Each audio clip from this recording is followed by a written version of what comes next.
د کامیابی د پاره د چا سهاري ته ضرورت نشته.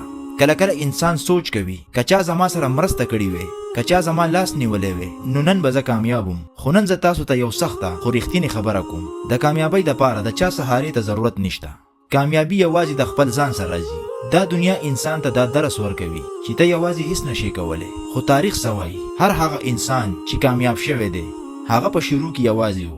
خلک هغه وخت راځي چې ته کله کامیاب شي. په مشکل وخت کې ډیر کم خلک ملګری پاتې کیږي. که نن ته دا وایي چې زما کورنۍ زما سره مرسته نه کوي، زما دوستان زما سره نه دي، زما حالات خراب دي، نو یو سوال د ځان نه وکړه، آیا زما کامیابی په خلکو پورې تړلې ده؟ نه، هیڅ کله نه. کامیابی د خلکو په سهاره نه راځي، کامیابی په خپل طاقت راځي. کله چې انسان په خپل ځان باور وکړي نو بیا هیڅ طاقت هغه نشي ودرولی. خو مسله دا ده چې موږ خپل ځان ته باور نه کوو. موږ دا وایو خلک به څه وایي، دا کار زما نه دی، دا زما د وس نه ده. هم دا خبرې موږ کمزوري کوي. یاد ولره په دنیا کې دوه قسمه خلک دی، یو هغه چې د حالاتو جړا کوي او بل هغه چې حالات بدلوي. کامیاب خلک کله هم سهاره نه لټوي، هغوی خپل سهاره جوړیږي. تا به لیدلی وي کله چې انسان کامیاب شي نو خلک وایي مونږ خو پوهېدو چې دا به کامیاب شي. خو حقیقت دا دی چې د هغه د جدوجهد په وخت کې هم دغه خلکو به په هغه پورې خندا کوله. دغه شانتي خلک وایي که یوازې روان یې مه ودرېږه، مه یریږه، قافله به وروسته جوړه شي.